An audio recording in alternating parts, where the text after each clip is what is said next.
10-15 ದಿನಗಳಿಂದ ನೀರಿನಿಂದ ಜಲಾವೃತವಾಗಿರುವ ಮನೆ. ಸ್ವಂತ ಮನೆ ಇದ್ರೂ ಕೂಡ ಬಾಡಿಗೆ ಮನೆಯಲ್ಲಿ ವಾಸ ಮಾಡುವ ದುಸ್ಥಿತಿ. ಮಳೆ ನೀರಿನಿಂದ ಹೊಳೆಯಂತಾಗಿದೆ ರಸ್ತೆ, ಸಂಚಾರಕ್ಕೂ ಪರದಾಟ. ಇದು ಅಡ್ಯಾರ್ ದೋಟ ನಿವಾಸಿಗಳ ಗೋಳಿನ ಕತೆ.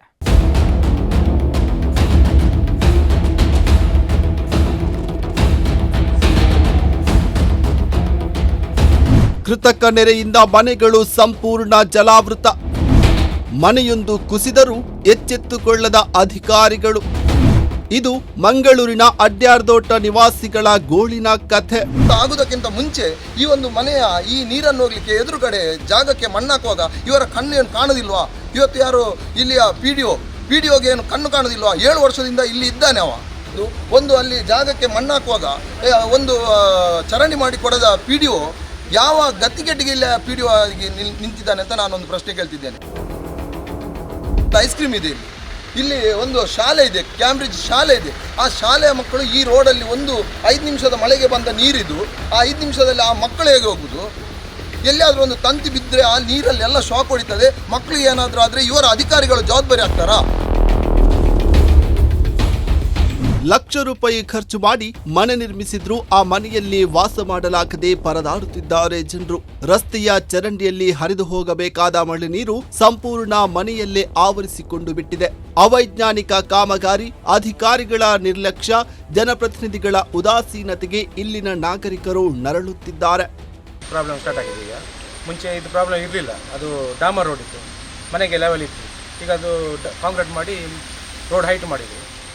ಹಾಗೆ ನೀರು ಹೋಗ್ಲಿಕ್ಕೆ ಜಾಗ ಇಲ್ಲದೆ ಎಲ್ಲ ಮನೆ ಒಳಗೆ ನೀರು ಬಂದು ಸೇರ್ತಾ ಉಂಟು. ರೋಡಲ್ಲಿ ಕೂಡ ಜಾಗ ಇಲ್ಲ, ಒಳಚರಂಡಿ ಇಲ್ಲ. ಸೊ ಇಲ್ಲಿ ಅಂತ ಒಳಚರಂಡಿ ಯಾವುದಿಲ್ಲ. ಮಳೆ ನೀರು ಎಲ್ಲ ರಸ್ತೆಯಲ್ಲ ನೀರು ಬಂದು ಮನೆ ಒಳಗೆ ನೀರು ಹೋಗಿ ಎಲ್ಲ ಸಾಮಾನೆಲ್ಲ ಸ್ಪಾಯ್ಲ್ ಆಗ್ತಾ ಉಂಟು. ಮನೆ ಒಳಗೆ ಹೋಗೆಲ್ಲ ಎಲ್ಲ ಅಧಿಕಾರಿಗಳು ಬಂದು ನೋಡಿ ಹೋಗ್ತಾರೆ. ಏನು ಅದಕ್ಕೆ ಪರಿಹಾರ ಸಿಗಲಿಲ್ಲ ನಮಗೆ. ಸುಮಾರು ದಿನ ಆಯ್ತು. ಈಗ ನೀರು ನಿಂತ ಈಗ ಒಂದು 15 ದಿನ ಮೇಲೆ ಆಯಿತು. ನೀರು ನಿಂತು MLA ಲಾಸ್ಟ್ ಟೈಮ್ ಇದಕ್ಕೆ ತೋಡು ಮಾಡಲಿಕ್ಕೆ ಅಂತ ಕೆಸರುಗಳೆಲ್ಲ ಹಾಕಿ ಹೋಗಿದ್ದಾರೆ ಹೋದ ವರ್ಷ. ಈಗ ಇಷ್ಟುವರೆಗೆ ಆಗಲಿಲ್ಲ, ಸ್ಟಾರ್ಟೇ ಮಾಡಲಿಲ್ಲ. ಇದು ಮಂಗಳೂರು ನಗರ ಹೊರವಲಯದ ಅಡ್ಯಾರ್ದೋಟ ನಿವಾಸಿಗಳ ಗೋಳಿನ ಕಥೆ. ಮಳೆಗಾಲ ಆರಂಭವಾದಾಗ ಇಲ್ಲಿನ ನಿವಾಸಿಗಳಿಗೆ ನೆಮ್ಮದಿ ಎಂಬುದೇ ಇಲ್ಲ.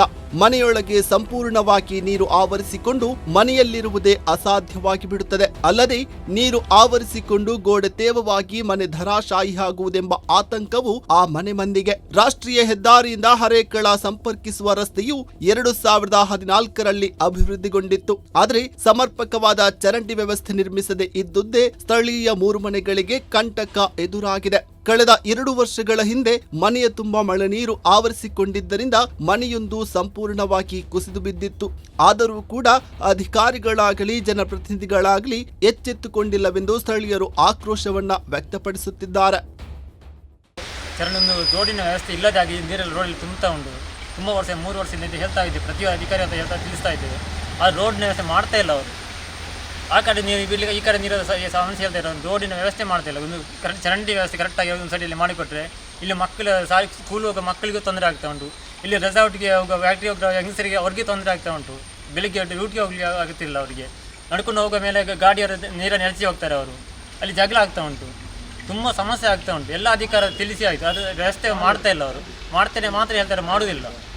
ಖಾಲಿ 1-2 ಫೀಟ್ನಷ್ಟು ಚರಂಡಿನ ವ್ಯವಸ್ಥೆ ಮಾಡಿದ್ರೆ ಈ ಸಮಸ್ಯೆ ಸಾಲ್ವ್ ಆಗ್ತದೆ. ಬೇರೆ ಏನು ಕಷ್ಟ ಇಲ್ಲ ಅದರಲ್ಲಿ, ಮಾಡ್ಬೋದು ಅವರಿಗೆ. ಮಾಡ್ತೀವಿ ಬೋರ್ಡ್ ಎಲ್ಲ ಹಾಕಿದ್ದಾರೆ, ಉದ್ಘಾಟನೆ ಮಾಡ್ತೇವೆ, ಹೆಸರುಗೆಲ್ಲ ಆಗಿದೆ, ನಾಳೆ ಶುರು ಮಾಡ್ತೇವೆ ಅಂತ ಧೈರ್ಯ ಕೊಟ್ಟು ಹೋಗಿದ್ದಾರೆ. ಆನಂತರ ಈ ಕಡೆ ಯಾರು ಸಹ ಬರಲಿಲ್ಲ. ಈ ವರ್ಷ ಬಂದರೆ ಮಾಡ್ತೇವೆ ಅಂತ ಹೇಳ್ತಿದ್ರು ಅಷ್ಟೇ. ಕೆಲಸದ ಇಷ್ಟ ತನಕ ಸ್ಟಾರ್ಟ್ ಮಾಡಲಿಲ್ಲ ಅವರು. ಮುಳುಗಿ ಹೋಗಿದೆ. ಬಿಲ್ ಹೊಸ ಪರಿಸ್ಥಿತಿ ಬಂದಿದೆ ಈಗ. ಮళ్ళీ ಬಿಲ್ ಬರೆಸಿದಂತೆ ಪಾಪ ಪ್ರಾಯದವರದ್ದು ಮಕ್ಕಳು ಸಹ ಇದ್ದಾರೆ ಮನೆಯೊಳಗೆ. ಏನು ಮಾಡಿ ಎಲ್ಲಿಗೆ ಹೋಗಲಿ? ಕಣ್ಣಿಗೆ ಕಾಣೋದಿಲ್ಲ. ಅವ್ರು ದೊಡ್ಡ ಮನೆ ಇರ್ಬೋದು, ನಮ್ಮಂಥ ಬಡಪರು ಎಂತ ಮಾಡೋದು? ಇಲ್ಲಿ ಅಲ್ಲಿ ಜೀವನ ಸಾಗಿಸಬೇಡ ಅಲ್ಲಿ. ಯಾಕೆ ಇಲ್ಲಿ ಸಾವಾಗಬೇಕಂದ್ರೆ ಕಾಯ್ತಿರದೆ ಅದು ಸಾವಾಗ್ತದೆ ಅಷ್ಟೇ. ಅಧಿಕಾರಿಗಳಿಗೆ ಸಾವಾಗದೇನು ಕಾಯ್ತಾ ಇದ್ರೆ ಅದು ಸಾವಾಗ್ತದೆ. ಮನೆ ಬಿದ್ದ ನಂತರ ಬರ್ತೀರ ನೀವು ಅಷ್ಟೇ. ಜೀವ ಇದ್ದನ್ನು ಹೇಳ್ಕೊಂಡು ಹೋಗುವ ಅಂತೇಳಿ, ಸತ್ತವನು ಮಣ್ಣಿನ ಹಾಕುವ ಅಂತ ಅಷ್ಟೇ, ಬೇರೆ ಏನೇ ಮಾಡಲ್ಲ. 3 ಮನೆ ಉಂಟು ಇಲ್ಲಿ. ಒಂದು ಮನೆ ಬಿದ್ದು ಆಗಿದೆ ಆಲ್ರೆಡಿ, ಇನ್ನೊಂದು ಇಲ್ಲಿ ವಹಿಸ್ತಾನೆ. ಅಲ್ಲಿ ಇನ್ನೊಂದು ಮನೆ ಉಂಟು, ಅಲ್ಲಿ ಸಹ ಮಾಡ್ಬೋದು. 2 ಫೀಟ್ ಹೊಂಡ ಮಾಡಿದ್ರೆ ನೀರು ಚರಂಡಿನ ವ್ಯವಸ್ಥೆ ಮಾಡಿ ನೀರು ಹೋಗ್ತದೆ, ಅದು ಮಾಡ್ತಾ ಇಲ್ಲ. ನಿನ್ನೆ ಮಕ್ಕಳು ಬೆಳಿಗ್ಗೆ ಮಳೆ ಬಂದಿದ್ದೆ, ಮಕ್ಕಳು ಒದ್ದಾಗಿ ಹೋಗಿದೆ. ಮನೆಗೆ ಸ್ಕೂಲಿಗೆ ಕರ್ಕೊಂಡು ಹೋಗಿ ಅಲ್ಲಿ ಡ್ರೆಸ್ ಚೇಂಜ್ ಮಾಡಿಸಿ ಕರ್ಕೊಂಡು ಬಂದರು. 3 ಮನೆಗಳಿಗೆ ಕಂಟಕವಾಗಿರುವ ರಸ್ತೆಯು ಹೊಳೆಯಂತಾಗುತ್ತಿದೆ. ಸ್ಥಳೀಯ ಖಾಸಗಿ ಕಾಂಪೌಂಡ್ನಲ್ಲಿ ನೀರು ಶೇಖರಣೆಯಾಗುತ್ತೆ. ಅಲ್ಲಿಂದ ಸ್ಥಳೀಯ ಮನೆಗಳಿಗೂ ಸೇರುತ್ತಿದ್ದು ಬದುಕು ಸಾಗಿಸಲು ಸಾಧ್ಯವೇ ಇಲ್ಲದ ಪರಿಸ್ಥಿತಿ. ಸ್ವಂತ ಮನೆಯಿದ್ದರೂ ಕೂಡ ಸಂಬಂಧಿಕರ ಮನೆಯಲ್ಲೋ ಅಥವಾ ಬಾಡಿಗೆ ಮನೆಯಲ್ಲೋ ವಾಸ ಮಾಡಬೇಕಾದ ದುಸ್ಥಿತಿ ಇಲ್ಲಿನವರದ್ದು. ರಸ್ತೆ ನಿರ್ಮಾಣವಾಗುವವರೆಗೆ ಯಾವುದೇ ಸಂಕಷ್ಟ ಇರಲಿಲ್ಲ. ಆದರೆ ಅವೈಜ್ಞಾನಿಕವಾಗಿ ರಸ್ತೆ ಯಾವಾಗ ನಿರ್ಮಾಣವಾಯಿತೋ ಅಂದಿನಿಂದ ನರಕಯಾತನೆ ಆರಂಭವಾಗಿದೆ. ಶಾಸಕರನ್ನ ಅಧಿಕಾರಿಗಳನ್ನ ಭೇಟಿಯಾಗಿ ಮನವಿ ನೀಡಿದ್ರೂ ಯಾವುದೇ ಸ್ಪಂದನೆ ದೊರಕಿಲ್ಲವಂತೆ. ಸ್ಥಳೀಯ ಶಾಸಕರು ಕಳೆದ ವರ್ಷ ಒಟ್ಟು 40 ಲಕ್ಷ ರೂಪಾಯಿ ಅನುದಾನ ಬಿಡುಗಡೆಯಾಗಿದೆ ಎಂದು ಕೆಸರು ಕಲ್ಲು ಹಾಕಿ ಹೋಗಿದ್ದಾರೆ. ಆದರೆ ಈವರೆಗೆ ಯಾವುದೇ ಕಾರ್ಯ ಆರಂಭಗೊಂಡಿಲ್ಲ. ಈಗ ಕೇಳಿದ್ರೆ ಸರ್ಕಾರ ಬದಲಾಗಿ ಅನುದಾನ ರದ್ದಾಗಿದೆ ಅಂತಾರೆ. ಅಧಿಕಾರಿಗಳು ಜನಪ್ರತಿನಿಧಿಗಳ ನಿರ್ಲಕ್ಷ್ಯಕ್ಕೆ ನಾವು ಬಲಿಯಾಗಬೇಕೇ ಎಂದು ಸ್ಥಳೀಯರು ಅವಲತ್ತು ತೋಡಿಕೊಂಡಿದ್ದಾರೆ. ಒಂದು ರಸ್ತೆ ಭಾರಿ ಒಂದು ಕಿರಿದಾದ ರಸ್ತೆ. ಆ ಕಿರಿದಾದ ರಸ್ತೆಯಲ್ಲಿ ಒಂದು ಮನೆಗಳಿದೆ ಇವತ್ತು. ಆ ಮನೆಯ ಒಂದು ಸಮಸ್ಯೆ ಏನಂದರೆ ತುಂಬ ನೀರು. ಆ ಮನೆಯಲ್ಲಿ ಸುಮಾರು ಒಂದು 7-8 ಜನ ವಾಸವಾಗಿದ್ದಾರೆ. ಅಲ್ಲಿ ಮೇಲೆ ಕೂಡ 4 ಜನ ವಾಸವಾಗಿದ್ದಾರೆ.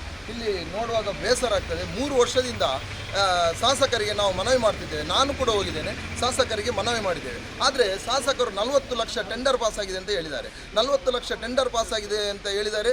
ದಿವ್ಯರೂಪ ಕನ್ಸ್ಟ್ರಕ್ಷನ್ ನಮ್ಮ ಯಾದವ್ ಕೋಟೆಯನ್ಗೆ ಶೆಂಕ್ಷನ್ ಆಗಿದೆ, ಅವರು ಕೆಲಸ ಮಾಡ್ತಾರೆ ಅಂತ ಇಲ್ಲಿ ಗುದ್ದಲಿ ಪೂಜೆ ಕೂಡ ಆಗಿದೆ. ಆದರೆ ನಾವೊಂದು ಈಗ ಕೇಳುವಾಗ ಹೇಳ್ತಿದ್ದಾರೆ, ಈಗ ಬಂದ ಸರ್ಕಾರ ಇವತ್ತು ಆ ಹಣವನ್ನು ಅಲ್ಲಿ ನಿಲ್ಲಿಸಿದ್ದಾರೆ ಅಂತ. ಹಾಗಾದರೆ ನಾನೊಂದು ಪ್ರಶ್ನೆ ಕೇಳ್ತೇನೆ ಇವರಿಗೆ, ಅಧಿಕಾರಿಗಳಿಗೆ, MLAಗಳಿಗೆ ಅಥವಾ ಈ ಗುತ್ತಿಗೆದಾರರಿಗೆ ಒಂದು ಪ್ರಶ್ನೆ ಕೇಳ್ತೇನೆ. ಒಂದು ಕೆಲಸ ಮಾಡಬೇಕಾದ್ರೆ, ಗುದ್ದಲಿ ಪೂಜೆ ಆಗಬೇಕಾದ್ರೆ ನಿಮ್ಮ ಕೈಗೆ ಹಣ ಬರದೆ ಹೇಗೆ ನೀವು ಕೆಲಸ ಹಿಡಿದಿದ್ದೀರಾ ಅಂತ ನನ್ನದೊಂದು ಪ್ರಶ್ನೆ. ಅದಕ್ಕೆ ಉತ್ತರ ಕೊಡಬೇಕು. ಇವತ್ತು ಈ ಒಂದು ಮನೆ ಈಗ ತೊಕ್ಕೊಟ್ಟಿನಲ್ಲಿ ಒಂದು ಗೋಡೆ ಕುಸಿದು 4 ತೀರಿ ಹೋದರು. ಆದರೆ ಇವರೆಲ್ಲ ಬರೋದು, ಶಾಸಕರು ಸಂಸದರೆಲ್ಲ ಬರೋದು ಏನಾದರೂ ಅನಾಹುತ ಆದ ನಂತರವಾ? ಅದಕ್ಕಿಂತ ಅನಾಹುತ ಆಗೋದಕ್ಕಿಂತ ಮುಂಚೆ ಈ ಒಂದು ಮನೆಯ ಈ ನೀರನ್ನು ಹೋಗಲಿಕ್ಕೆ ಎದುರುಗಡೆ ಜಾಗಕ್ಕೆ ಮಣ್ಣಾಕುವಾಗ ಇವರ ಕಣ್ಣು ಏನು ಕಾಣೋದಿಲ್ವಾ? ಇವತ್ತು ಯಾರು ಇಲ್ಲಿಯ ಪಿ ಡಿ ಒಗೆ ಏನು ಕಣ್ಣು ಕಾಣೋದಿಲ್ವಾ? 7 ವರ್ಷದಿಂದ ಇಲ್ಲಿ ಇದ್ದಾನೆ ಅವ.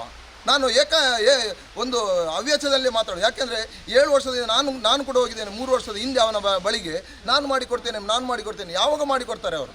ನಾನು ನೇರವಾಗಿ ಕೇಳೋದು, ಒಂದು ಅಲ್ಲಿ ಜಾಗಕ್ಕೆ ಮಣ್ಣಾಕುವಾಗ ಒಂದು ಚರಂಡಿ ಮಾಡಿ ಕೊಡದ PDO ಯಾವ ಗತ್ತಿಗೆಟ್ಟಿಗೆ ಇಲ್ಲ PDO ಆಗಿ ನಿಂತಿದ್ದಾನೆ ಅಂತ ನಾನೊಂದು ಪ್ರಶ್ನೆ ಕೇಳ್ತಿದ್ದೇನೆ. ಯಾಕೆಂದರೆ ಈ ಒಂದು 4 ಫೀಟು ಆಳವಾಗಿ ಅಲ್ಲಿ ಚರಂಡಿ ಮಾಡಿದರೆ ಈ ಮನೆಯ ನೀರು ಅಲ್ಲಿ ಚರಂಡಿಯಲ್ಲಿ ಹೋಗ್ತದೆ. ಕ್ಯಾಂಬ್ರಿಡ್ಜ್ ಶಾಲೆ ಇದೆ. ಆ ಶಾಲೆಯ ಮಕ್ಕಳು ಈ ರೋಡಲ್ಲಿ ಒಂದು 5 ನಿಮಿಷದ ಮಳೆಗೆ ಬಂದ ನೀರಿದ್ದು ಆ 5 ನಿಮಿಷದಲ್ಲಿ ಆ ಮಕ್ಕಳು ಹೇಗೆ ಹೋಗುವುದು? ಎಲ್ಲಿಯಾದರೂ ಒಂದು ತಂತಿ ಬಿದ್ದರೆ ಆ ನೀರಲ್ಲಿ ಎಲ್ಲ ಶಾಕ್ ಹೊಡಿತದೆ. ಮಕ್ಕಳಿಗೆ ಏನಾದರೂ ಆದರೆ ಇವರ ಅಧಿಕಾರಿಗಳು ಜವಾಬ್ದಾರಿ ಆಗ್ತಾರಾ?